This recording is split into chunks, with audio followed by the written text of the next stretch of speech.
Welcome to the Wealthy Speaker Podcast, the show that offers you tips and strategies to help speakers build the business of their dreams. Now here's your host, 30-year industry veteran and business coach, Jane Atkinson.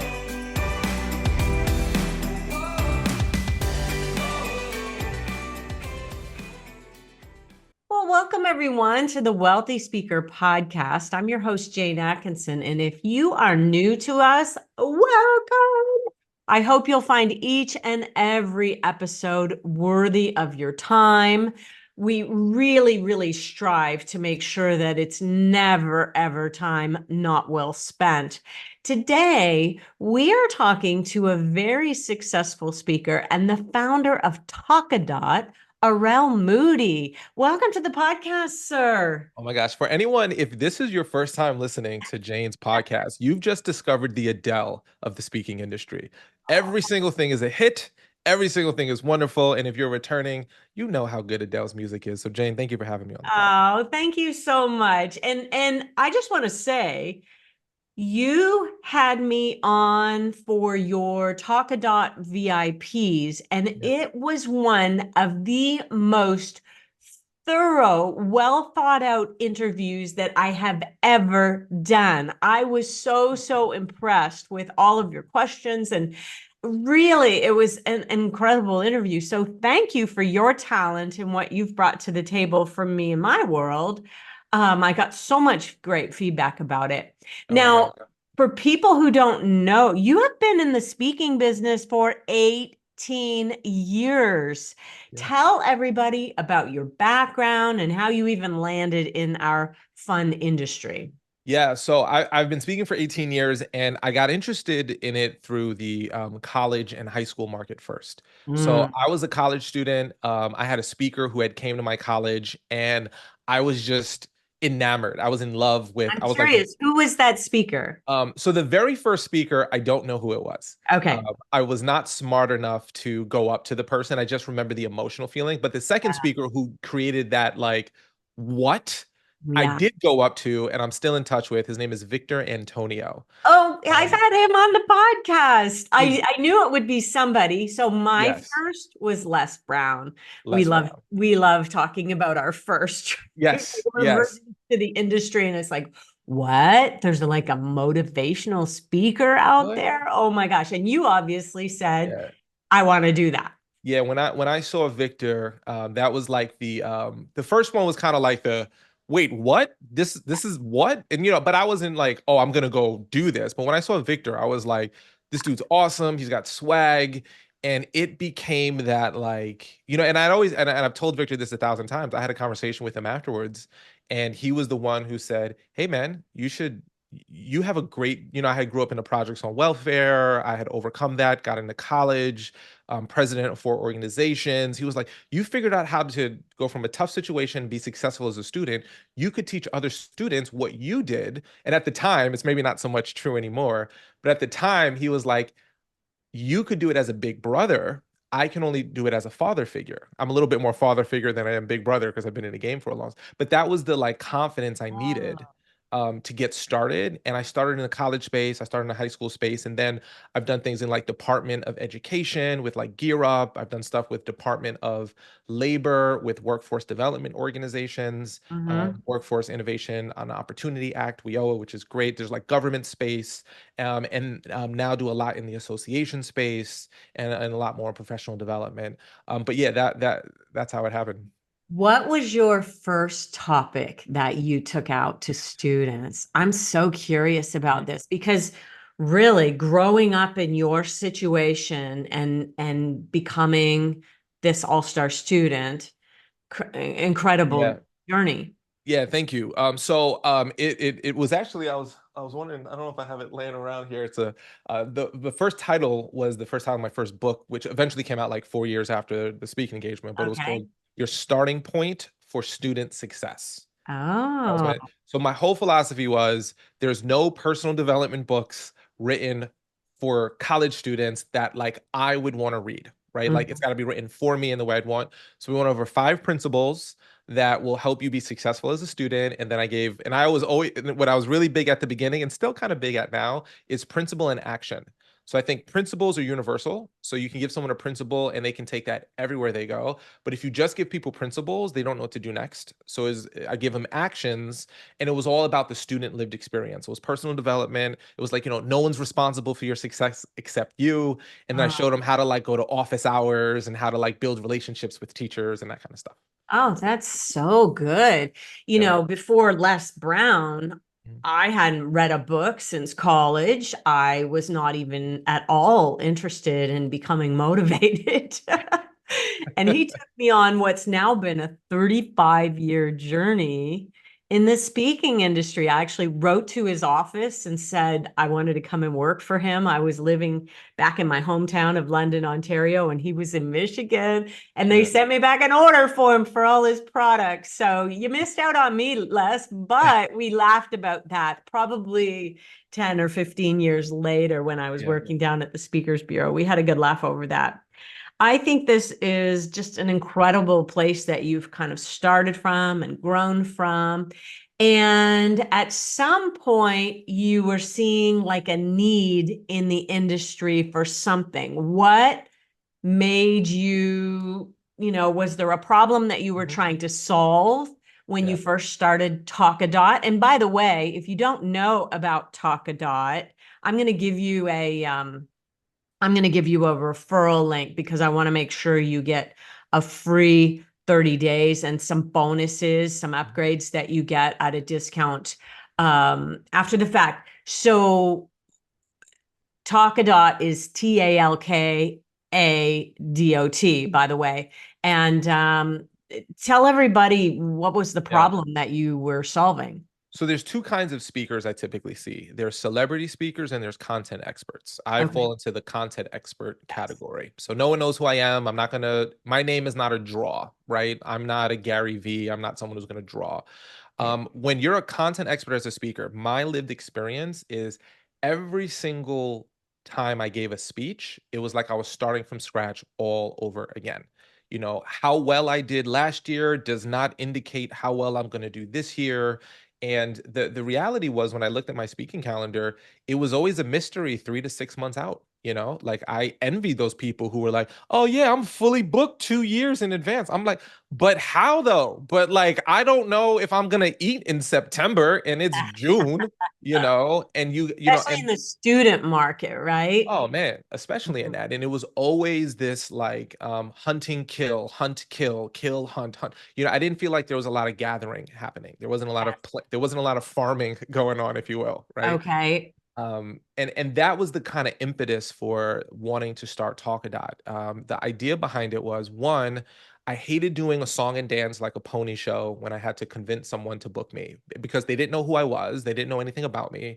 So I Right. had to like kind of put on the tap dancing shoes, every single time, which I wasn't the hugest fan of. Like I served. No, our listeners can totally relate to that. Everybody I talk to, I hate selling myself. I don't want to sell myself from the platform.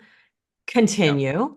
Yeah. And then the other thing was there's what I realized is the more and more I talked to successful speakers, the more and more I was in the industry, I kept hearing the same thing over and over. And at first it drove me crazy until I realized, wait a minute, that's a huge opportunity, which Mm. was when I would ask people, oh my, yo, you booking all these talks, how do you do it? And they go, people just come up to me and they book me. Like, what you want me to do? Like, I'm just out here in these streets speaking. People contact me, they book me and I speak.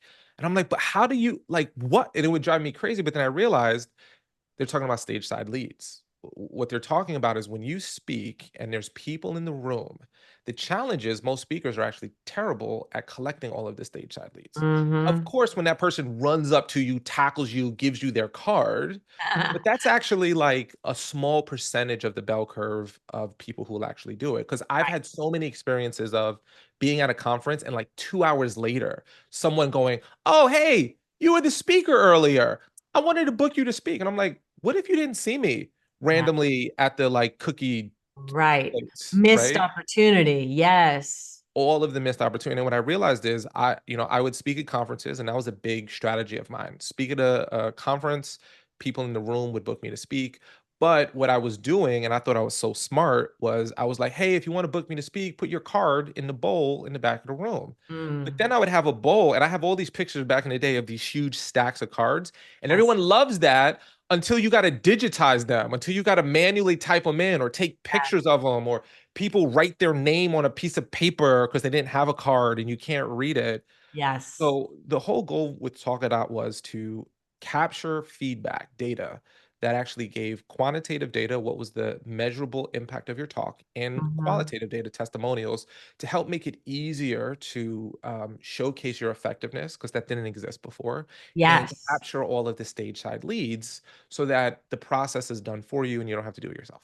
So basically, if we were to summarize Talkadot, it's a great way to fill your pipeline. I think it's the best tool for spin-off business Mm. in the industry, in my humble Spin humble and opinion. spin is where it's at. And by the way, little side trail here, if you're not getting 2 to 3 spin-off from every engagement, you need to revisit your speech. That's what we talk about over here at the Wealthy Speaker School, is making For sure sure. that you're getting 2 to 3 from, on average, from your engagements. Now, okay, so let's talk kind of further about how they can turn each talk into more paid engagements. How does this actually work? And I want to reference a YouTube video that I watched on you, just explaining how to use Talkadot. So that's something that people can Google on YouTube. How do I use Talkadot? Why should I use Talkadot? And because you kind of walk it through with screenshots and everything. We're doing a podcast here today, so we don't necessarily have that for you, but we'll put that in the show notes, because I think it's a strong video for people to reference and literally see how beautiful the presentation is of the Talkadot materials. Okay, so how can a speaker turn each talk into more paid talks? So what we do is we speakers download a slide that they put into their PowerPoint deck that our tool creates, or you can download a QR code that we provide for you, put into your deck, and you Yes. simply ask your audience for their feedback.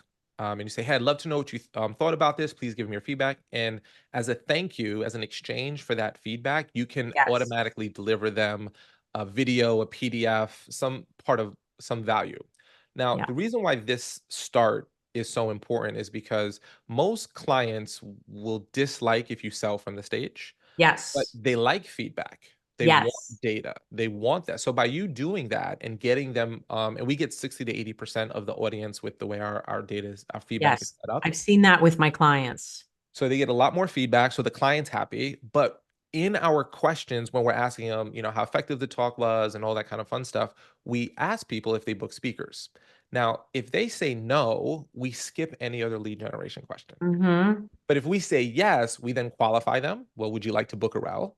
And then if they say yes and they give us their contact, we now say, well, tell us more about that event. Mm. So at the end result of it, you get a data report that has testimonials on what people said about you that you can easily share. You get quantitative data that shows your feedback. So you can use this as marketing material. You can use this as part of your outbound outreach. And I can give you a really specific strategy in a moment if it's of interest. Sure. But you also get leads and referral leads. You get people who in your audience raised their hand, said, I book you, and we organize them into a nice little list for you. And then all you've got to do is follow up with the people who said they're interested in booking you.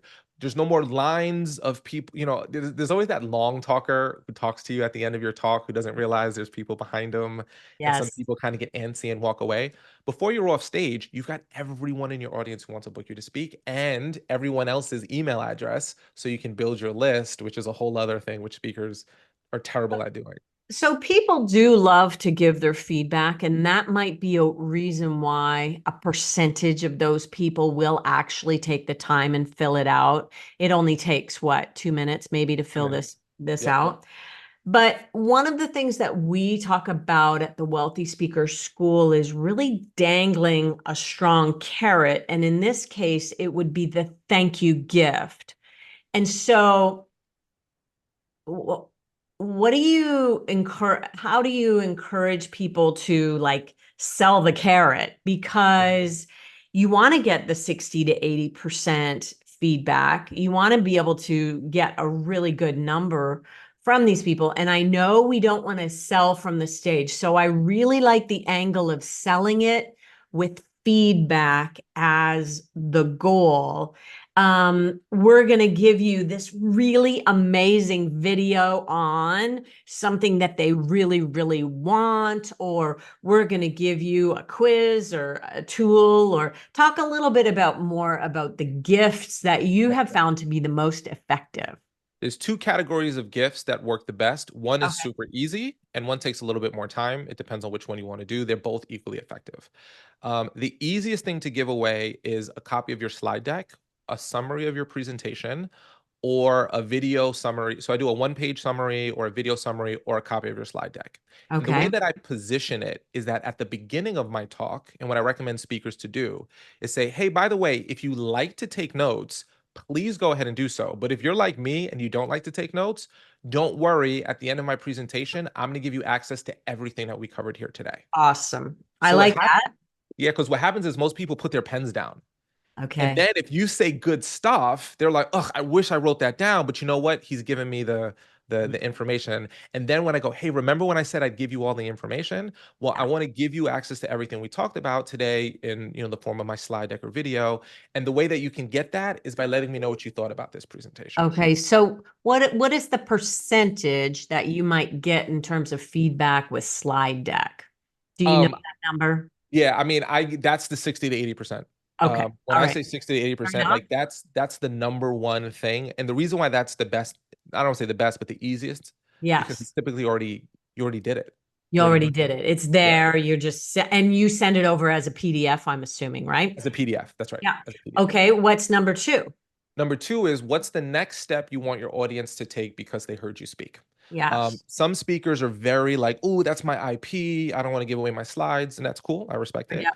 Yep. So if I were to do a talk on leadership, for example, I might say, here's the next, here are the 5 questions you need to ask in your next direct report meeting to get the Mm. most out of what we talked about here today. See, Or, now I would be leaning into that. And that's actually not that hard yeah, to make. And what I would encourage everybody to do is all of the materials, your slides, your handouts, everything, make it beautiful. And when you see Talkadot reports, you're going to go, oh, okay, now I see what you mean by beautiful. mhm, Put some effort into it. Pay the professionals to do it for you, yep, because I have several clients right now who have just upgraded their slide deck, and it's really leveled up their game. yeah. So I love that. 5 questions you're going to ask yourself. That's so good. Yeah, whatever is, if what I would tell speakers to do is sit in the audience and say, okay, I just heard you speak on your subject. Yes. What is the next thing I Next should step. do? And then you give that to them in a, spreadsheet, a PDF, a video, and then say, hey, by the way, if any, so you've just gave them these great strategies and philosophies and maybe some ideas, and say, hey, if you want to put the rubber to the road, I want to give everyone, the 5 things that you should do in your next meeting, the 3 things you should do next. And then people are going to be like, ooh, and then Yeah. they jump in. Yeah. And the person who hired you, the writer of the paycheck or the meeting planner, is not going to have any issue with you offering that, because you're not doing a big sell. You're actually just saying, here's why you want that. And I really That's right. like that. I think And that is terrific. And the key is you're giving it away, so it's a value add. As long as it's not like, some people say, "Oh, I'm gonna give away a free discovery call." And I'm like, "Well, that's a sales call." Like we all know that's a sales call. And Mhm. that's not what, maybe that's what the email follow-up game does, Yeah. sure, but it's got to be value, value, Plug it value. in later. That's Plug right. it in later. When somebody is paying you, let's say $10,000 for a 45-minute talk. I can't do the math on that quickly, but that's some significant money. They don't want you pitching anything for 5 full minutes. That's too expensive for them. So I really like this approach. And even if you're not using Talkadot, I really hope you're doing something that will allow you to pull every audience into your database. This is list building 101, people. Okay, so talk about land and expand, because I think that segues nicely into that, doesn't it? Yeah, so that was the strategy that I was referencing, and Okay. I think it's the most effective outbound strategy with Talkadot, period. So, so let's say, and this just happened to me, right? I just spoke last week at the, well, depending upon when you hear this, right? I recently just spoke at the Georgia Apartment Association. Okay. So it was, wonderful presentation. I resonated with their audience, but that's the Georgia Apartment Association. So now I'm going to be like, all right, I'm going to reach out to the Texas Apartment Association, the Yes. Pennsylvania. And what I do is I take the link to my data report from the Georgia Apartment Association. And when I reach out to the Texas folks, I'm going to say, hey, I recently just spoke at the Georgia Apartment Association. Here's a link to what everyone in the audience thought. I'd love to bring a similar presentation to your group. So I land one, and then I expand into similar organizations that are like the one I landed. I love that. And it creates like what I call an echo effect. This is so good. This is so good. And let's go back to the original client.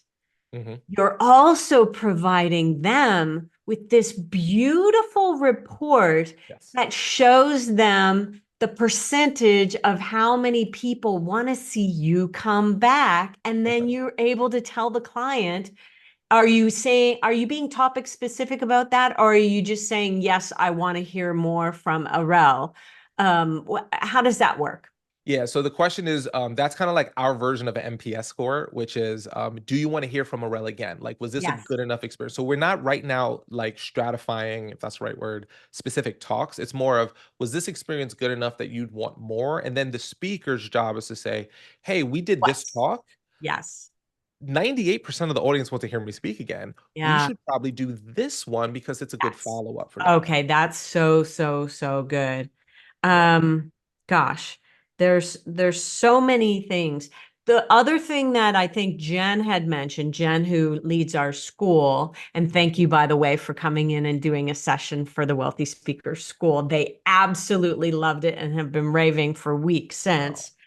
Awesome. A really simple way for people to rate you is through, what do you call them? Smiley faces, emojis? Yeah, emojis. Yeah, that's Yeah. right. That's right. So emojis, and that allows the whole process for people as they're filling it out on their phone. So let me just walk through the steps in case people who don't know the steps. QR code, hold your camera up to the screen. You're going to open a little form that's going to take a minute and a half. 2 minutes. Yeah. And then you're going to walk through several steps. And so you'll get their name, you'll get their email address, and then they'll go through a few steps. And I love that you're asking them specifically, do you hire speakers? Because there's no better way to find out who's in that audience. I mean, imagine if you go to ASAE or something like that, the American Society of Association Executives, everybody's going to say yes. And then you're going to be able to go back and start pulling that information into your CRM and working those leads.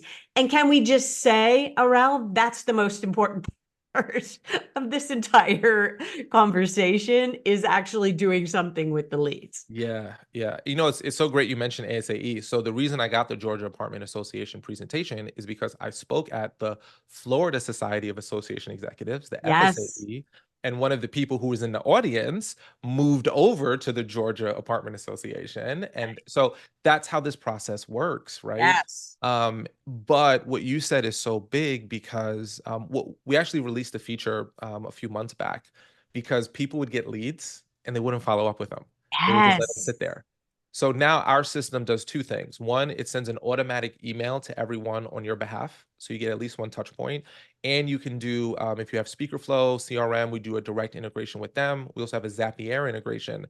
So you can automate that when your leads come into Talkadot, you push them into your CRM, push them into your email follow-up sequence, and it does it all for you automatically. So literally you can speak, and as long as you take a few minutes to just connect the apps, it's doing it for you. And that's the dream, I think, as a speaker. Mm. I'm going to call this session filling your pipeline. There you go. I just think that that is such an important, if you are, okay, so back in my day, when I first went to work for Betts KK Burr 150 years ago, she said, I'm going to train for Chrysler for 2 weeks, and then I'm going on 2 weeks vacation. Here's a stack of business cards, work these leads, and I'll be back in a month. So that was my first like few days on the job.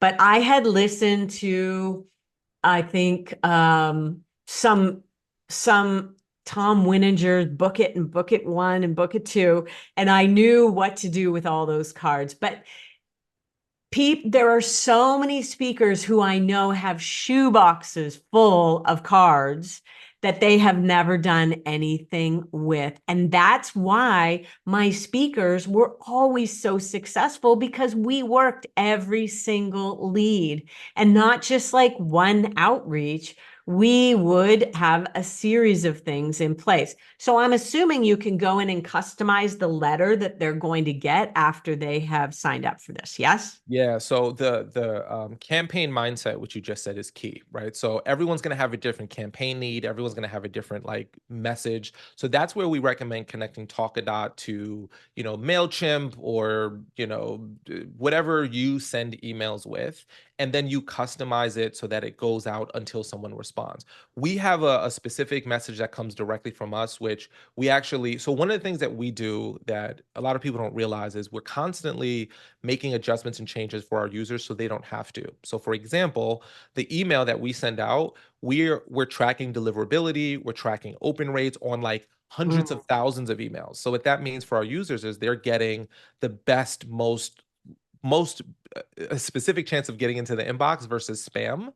And then with our tool itself, we're getting hundreds of thousands of data points. So we know if someone's going to drop off when, and we make those changes. You had mentioned the emojis, and I just want to bring that back, that one of the reasons we moved to emojis is because when we were testing the data, we found out that if you do emoji 1 to 5 Likert scale, people complete it. If you do stars, if you do numbers, if you do like dots, it's just not as high completion. So we're Oh, getting all this data and then making improvements on our tool, and our users literally don't have to do nothing. So whether it's the email deliverability, the email messaging, or the tool itself, by just putting the QR code into your deck, it's our job to constantly make these changes. Where with the Survey Monkey, it's like, it's up to you to figure out what's the best type of question, how do you format it, and we're trying to do all of that hard work for you. okay. For you and your speaking business, Mhm. what is your CRM of choice? I use Speakerflow. I use Use Speakerflow. your speaker flow. Okay, so there's a plug for speaker flow. Yeah, And that, I think, inside speaker flow is a Zoho. Is it Zoho is still it's Zoho. the Yeah, at the that's what runs. So Speakerflow is a customized version of Zoho One. yes. Um, Yes. and they make it so that, because most CRMs have a bunch of stuff you don't need in it. This is Yes. like it's like a custom suit for speakers. Yeah, that's really good. And I call that, it's like having a Ferrari and never taking it around the block once a year. That's kind of Infusionsoft and all of those other Yeah. CRMs. We've now landed on Active Campaign, Mhm. which I like, but again, it's still a Ferrari that I've probably only driven a few miles on. And so Yeah. it's far more than I probably need for this space of my business. Yeah. Okay, so talk a little bit about maybe people being a bit shy about audience feedback, or, oh, those are just the smiley sheets. It doesn't really mean anything. I mean, you're really making this meaningful for people. How can they look at it differently? Yeah, so it's one, a lot of speakers actually are nervous to ask for feedback. The number Mm, one nervousness that people have when they first use our tool is like, well, like what if I don't get good scores? Like uh, what if they don't like me? So number one, feedback is walnuts and shells. So if you put a walnut into your hand and you crack that walnut open, you're gonna have some shells and you're gonna have some walnut. You can't mm. do anything with the shell. So if someone says they don't like you because you're a woman, you don't like you because you're a man, they don't like you because your New York accent, that's a shell. I can't do anything with that feedback, so goodbye. But a Yes. walnut is valuable feedback that I can actually Gold. use. Yes. So I'm looking for walnuts and I'm looking for patterns. One of our speakers, for example, as a pattern, kept getting feedback that this was great content. It just took a long time to get to it. This was great content, but it was really Mm, slow. So he had to jump into the content part quicker because he was doing too much buildup. He yep. thought he was doing like anticipation and all that stuff, and it wasn't working. And that's a common actual thing where people are telling me all the why you need this, why you need this. Don't show me the labor pains. Show me the baby. I don't want, I know I need it. Just tell me why I need it. Like that's exactly what the feedback was for your client. Yeah, that's exactly right. Yeah. And if you see one feedback once, I wouldn't necessarily go too Yes, bananas over it. But if you're 100%. seeing lots of people saying the Say the same. same thing, Yeah. well, that's a clue, and that's how you can make a 1% improvement that no one will say to your face. And then there's like very quickly, the thing that changed me was I gave a talk and I got a whole bunch of people that told me I was fat shaming during my talk. Oh, And I was like, what? Like, no, I'm not. But then I realized I used to give this example of some people control what they can control. Like, for example, they have obesity that runs in their family. They still exercise, they still eat healthy. Other people have obesity that runs in their family. They don't exercise, they don't eat healthy. That triggered a whole bunch of people. yes. So I changed it to heart disease. Some people have heart disease that runs in their family. They still exercise, they still eat healthy. Other people have heart, and it stopped triggering people. So it's things that like, Yeah. well, no one will come up to my face and tell me that, but I'm triggering a whole bunch of people. Yes, yes, yes. Oh, that's such good feedback. That's really good. And like you said, back in the day, back when I worked for Betska, we would get one unhappy person and we would just laser focus on that one bad comment. And the truth of the matter is that one needs to be thrown out and the other ones at the other end and just focus on the people in the middle because that's your average. Those are the people. And I think it's really important that you look at your audience feedback through those lenses so that you don't get hyper focused on anything too negative. And my rule of thumb is 5%. Everywhere I go, 5% of my audience is going to hate me, and there's nothing I can do about it. Yes, So yes. if it's like 80% hates me or 30% hates me, well, that's a problem. So one person, two people, well, that's I just go, that's part of my 5%. Yeah. But if you look, there's not one human on this planet that has ever existed that's had 100% of people like them. You're not going to be the first. So just Mhm. humble yourself. But And 5% probably won't. as a fairly, I would say, young Black man, that probably is going to be completely out of your control That's right. in some situations. That's right. Yeah, there's so much you can't control. Now, if my number is over 5% and less, if so, so that's my number. 95% should resonate. If Hmm. like 85% does for my numbers, I go, oof, I Yeah. I missed the ball somewhere. And then I look at my data and I can figure it out Could typically. it be wrong audience sometimes? That's right. Yeah. 100%. Yeah, You're yeah. just, If you're high those energy and apartment fun, people just aren't your people. right. It's totally on the table that like if you're high energy and you're speaking to like people from London, they're not gonna jump out of their seats and like be because they're London, they're British people, they're a little bit more reserved. Golf clap. Where yeah, golf clap. So a lot of times you're looking for patterns of audience, patterns of feedback. Every time I speak for this type of group, I stink. Well, maybe I shouldn't speak to, I don't know, engineers, or maybe I should. But if you have data, you can actually find that out where Hmm. most people are just making gut decisions. And when you trust your gut, you're either wrong or you're lucky. All right. Okay. Final idea. Say a little bit more about list building. Ugh. This is the broccoli of Talkadot, in my opinion, right? And Okay. what I mean by broccoli is no one is like, ooh, list building, it's sexy. It's like cheese or cheesecake, or like no one's excited about, they want just leads. But list building is that healthy thing that, when I talk to most speakers, I'll say, oh, you've been speaking for 10 years. How many people have you spoken to, you think? Oh, I've probably spoken to over 200,000 people. How many of those people on your email list? None of them. What could you do if you had 150,000 people who saw you speak on your email list and you had a book coming out? and you had a coaching program, like speakers don't realize that we have the single best lead building apparatus, which is speaking. Mhm. And we just speak and leave. But what if you could take 60 to 80% of every audience, add them to your email list, which an algorithm doesn't control, by the way, you Yes. control, and Yes. give them value, add value, and every single time you speak, you grow it. And they've seen you speak. They like you. It's not like they came across an ad and they're spinning the wheel. You Yeah. spent an hour impacting their lives. What could you do if you could send one email out to tens of thousands of people who know you, like you, and trust you? And if Mm. if if if I have to go any deeper on that, the business skills of the individual need to be re-examined, because that's where the business is. And I think so many speakers, they show up and they just lose Okay, so much. so let's talk about what I think a lot of people might do is they might use Talkadot.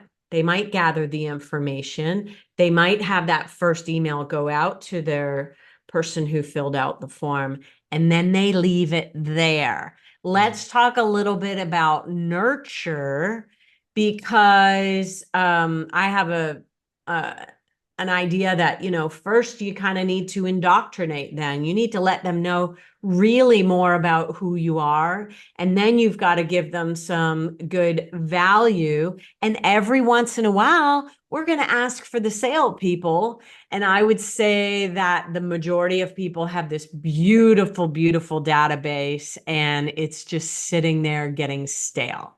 Digital cobwebs is what I call it. Most Digital people's lists, cobwebs. I digital love that. cobwebs. Yeah. Got a lot of great So terms. there's a couple of things that I would recommend, and I can say this today, and I couldn't say this probably 3 years ago, right? The reason why most people don't create a newsletter is, one, they don't have a list, so it feels like it's a lot of time. It's high effort, low reward. But if you're speaking, you can build your list, so that's eliminated. The second reason why people don't nurture is because they don't know what to say, they don't have the time. I literally could go to ChatGPT right now, right now. I can upload a copy of my book, right? My ebook. I can upload copies of previous articles I've written and say, ChatGPT, I want you to write 10 more articles in the same voice, tone, and message as this on this topic, and give me 300 to 400 words per article, excuse me, per email. And this is going to go out to people who've seen me speak. And then Mm. ChatGPT will literally give you 10 300 to 400 word email newsletters on your topic. And trust me, editing is so much easier than writing from scratch. And then you Yes. load that into your Active Campaign or MailChimp or ConvertKit or Zoho. And then just as someone comes into your lead in Talkadot, you use Zapier to move them over to your email list. You've got 10 emails. Even if they're not the best emails in the world, top of the mind awareness is Yes. better than them trying to remember your name from 6 months ago. Yes. So good. So good. I could talk to you for hours, sir. Same, Jane. I always love talking to you, Jane. You're the bestest. You're the You have bestest. so many golden nuggets for people today. And, it all boils down to two things we believe, really quite similar to the ones that you shared with your earliest audiences about principle and action. It's two things we say: mindset and consistent action. So the mindset is, I'm all into this. I am building this speaking business. I am going to pull my audiences into my database, and I'm going to keep giving them great value until they buy from me. And then consistent action is just that. So it's all in mindset and consistent action, and you've got it. And that's exactly what you are modeling for our listeners here today. Yeah. So let's share with them how they can get some of the special things that we have. Now, I'm going to put the link to our affiliate in the show notes. But if you're anxious to get there, go to share.talkadot.com/WSS. That stands for the Wealthy Speaker School. Share.talkadot.com/WSS. Make sure that you take advantage of your 33 days and then the great discounts that will be coming your way as a Wealthy Speaker School or a Wealthy Speaker podcast listener. What else do you want to say about that, sir? Yeah. So what's great about that is if you use that link, or if you for some reason don't, in the "How did we hear about you" section, just put Wealthy Speaker School in when you register. So there's a catch-all, but go to that link. It's going to make your life easier. You're getting 30 days absolutely for free, no credit card required. Just come in, play with the tool, use us for your next speaking engagement. You'll be able to get a discount. So it's discounted down from $588 for the year. It's just $499 right now for the whole year. So you get a little bit of a discount, and you'll get a bunch of cool resources like email templates we recommend sending. And obviously, if you're listening to Jane, just do what Jane says. But we've got stuff to try to help you get the ball rolling. But we're here just to kind of push the rock. Yes. Jane is helping you push it and make it go where you need it to go, and directing it. So like follow her strategies, but we're here to make sure that, hey, you know what? If you speak and you get a bunch of leads and you get a bunch of data and you can reach out to people with it, and you've got someone like Jane as a resource and the Wealthy Speaker School as a resource, it's like, how could you fail? Like, how could you not succeed if it's peanut butter jelly, baby, or sunflower seed butter and jelly, right? Like, it just works so well. So yeah. Arel Moodie, you are just a treasure, and I'm so happy. If people want to connect with you, what's your favorite medium to connect? Do you like LinkedIn? LinkedIn. Yeah, I'm big on LinkedIn. I'm the only Arel Moodie in the whole world. So if you type my name in, Google will autocorrect you. And even if you spelled it wrong, we'll find me. I'm the only one on any social media in the world with my name. So please connect with me. LinkedIn is my favorite. So please connect there. Arel Moodie is Arel Moodie. Thank you so much for being here. Listeners, hey, let us know. I would like to hear some feedback on this one, because I think we laid down some gold for you, and I hope you will take advantage. All right, everybody. Thank you so much. Thank you again for your time today, sir. And with that, we're going to say, see you soon, wealthy speakers. Bye for now.